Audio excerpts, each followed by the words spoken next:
téléspectateurs qui nous suivent. D'accord. Effectivement, Lamine Senghor, une soirée très chargée en informations. Hier, le Conseil constitutionnel qui a rejeté les conclusions du dialogue et maintient les 19 candidats à la dissolution du gouvernement. Le président Macky Sall qui a fixé la présidentielle au 24 mars, le Conseil constitutionnel le 31 mars, 2 dates. La loi d'amnistie également qui a été votée hier à l'Assemblée nationale. Beaucoup d'informations en une soirée. Oui, beaucoup d'informations et beaucoup de sujets que tu me présentes. Ces différents sujets, si on doit les prendre un à un, bon, démarrons d'abord par le Conseil constitutionnel. D'abord. Oui, il n'y a pas de coïncidence, c'est disons, la logique au plan institutionnel et au plan politique qui a été suivie. Alors, si on prend un à un ces différents sujets que vous m'amenez, parlons d'abord de la décision ou des décisions, puisqu'il y a 2 décisions émanant du Conseil constitutionnel. D'abord, la première, c'est concernant le rejet de toutes les conclusions issues du dialogue pour dire au président de la République, moi, Conseil constitutionnel, je vous avais dit à vous, président de la République, à l'administration sénégalaise, de fixer une date pour la présidentielle dans les meilleurs délais, mais en prenant compte le fait que vous devez quitter le 2 avril au terme de votre mandat. Donc, l'élection devait ou doit se tenir avant le 2 avril. C'est la première décision. Et dans cette décision, il y a le fait que les 19 candidats qui ont été validés par le Conseil constitutionnel sont les 19 candidats qui iront à cette élection présidentielle selon la décision du Conseil constitutionnel. L'autre décision du Conseil constitutionnel est une réponse à la saisine des 7 sages par les candidats à la présidentielle la présidentielle prochaine, des candidats validés par le Conseil constitutionnel qui lui avaient demandé à ce Conseil constitutionnel de constater une carence du président de la République à fixer une date pour la présidentielle, et le Conseil constitutionnel, dans ses considérants et dans ses décisions, a décidé effectivement de fixer la date de la présidentielle au 31 mars prochain. Ce sont les 2 premières décisions du Conseil constitutionnel. Ensuite, il y a eu le Conseil des ministres. Le Conseil des ministres, et dans ce Conseil des ministres, le président a dit avoir, après demander l'avis du Conseil constitutionnel, décidé de prendre une date, fixer une date avec un projet de décret. Alors, pourquoi je précise projet de décret? Puisque quand on parle d'un projet, ça veut dire que ce n'est pas encore fait.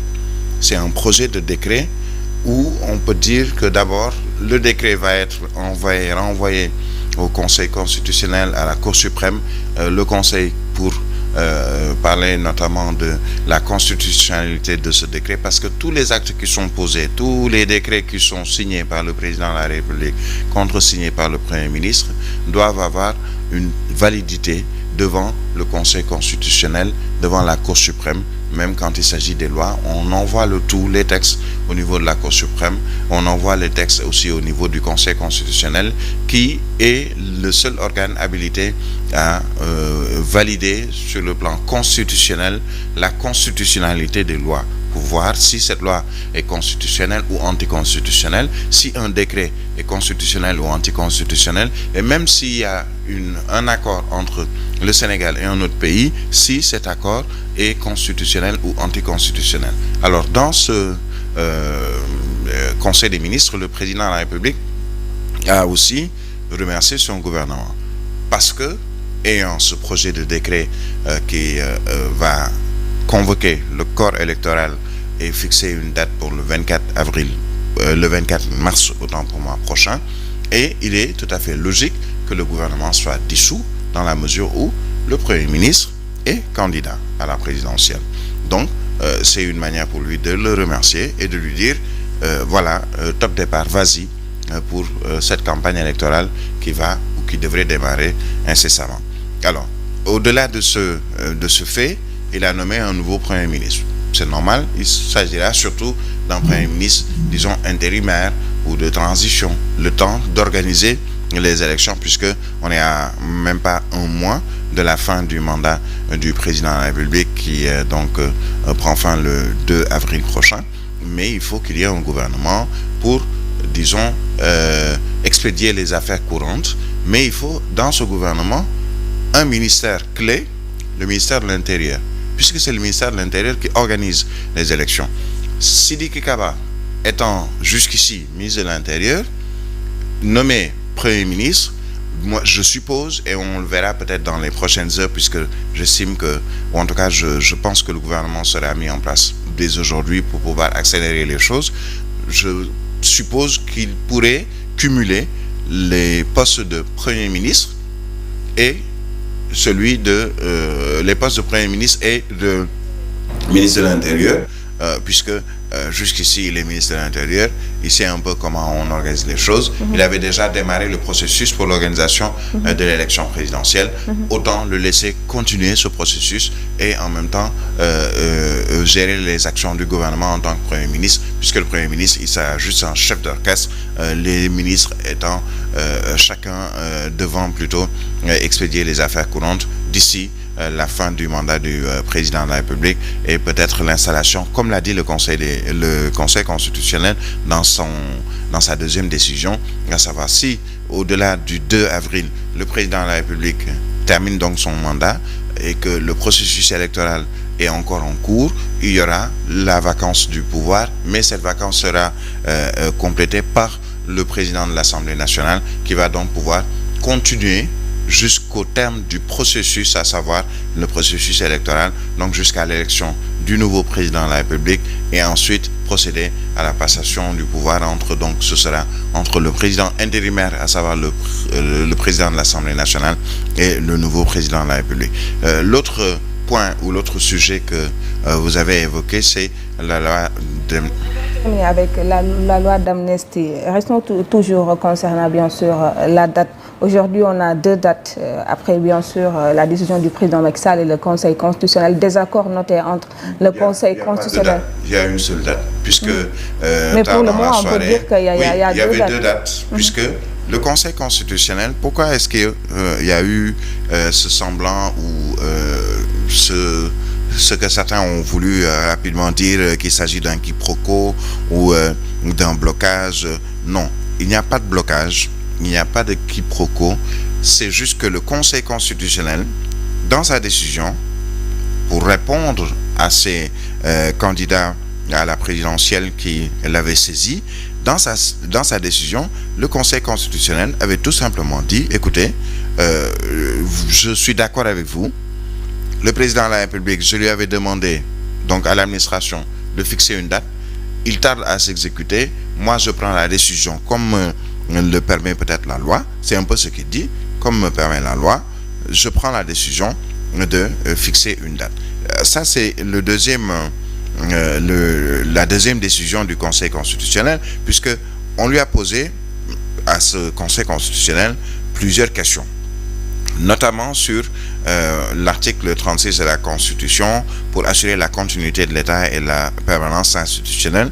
Et dans cette décision, le Conseil constitutionnel qui nous dit dans l'article 1er que la fixation de la date du scrutin au-delà de la durée du mandat du président de la République en exercice est contraire à la Constitution, et qui dit dans l'article 2, seuls les 19 candidats retenus par la décision numéro 4/2024 du 20 février 2024 participent au scrutin.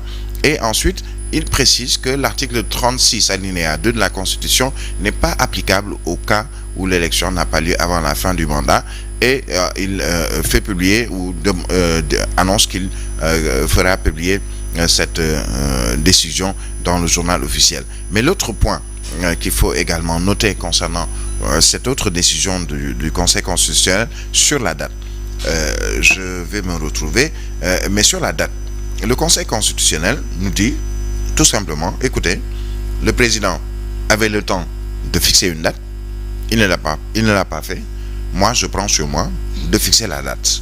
Comment fixer la date?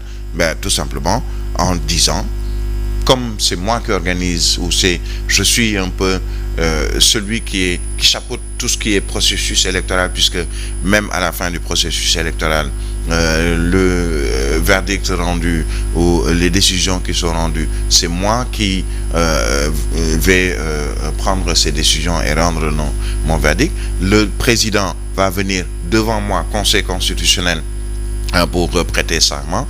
Donc tout ceci me permet, moi, Conseil constitutionnel, de constater qu'il y a une vacance, de constater qu'il y a un fait que le président n'a pas pris cette date, mais je prends sur moi de fixer une date. Et le Conseil a fixé la date du 31 mars. Seulement, quand le président a sorti dans le communiqué du Conseil des ministres, qu'on nous a annoncé ce projet de décret pour fixer la date au 24 mars, dans la soirée, on nous a fait comprendre que de sources constitutionnelles ou de sources judiciaires, disons du Conseil constitutionnel, que le Conseil constitutionnel a décidé de prendre acte de la décision du président de la République de fixer la date au 24 mars. La différence qu'il y a, c'est que déjà, c'est un ouf de soulagement pour le Conseil constitutionnel, puisqu'il y avait un problème qui allait être posé, et qu'on a même posé hier, de Pâques. Le Conseil constitutionnel ne pouvait pas distinguer, ou peut-être a fait une erreur, disons matérielle, en ne cherchant pas dans le calendrier la meilleure date par rapport justement à ces différentes fêtes, notamment la fête de Pâques, qui est quand même une fête importante, notamment pour nos amis chrétiens. Et le Conseil constitutionnel finalement se dit ouf, le président a donné une date, le 24, c'est une semaine avant, mais on n'a qu'à se conformer à cette date-là et prendre acte pour effectivement la tenue de la présidentielle le 24 mars. Donc il n'y a pas de problème. Même si on attend la décision du Conseil constitutionnel, puisqu'elle va sortir une autre décision normalement aujourd'hui pour dire que je prends acte de cette date-là, et donc conformément à cette décision du président de la République qui doit fixer par décret la convocation du corps électoral, moi, Conseil constitutionnel, je vais m'aligner sur la date du président de la République, à savoir donc le 24 mars, puisque on le dit dans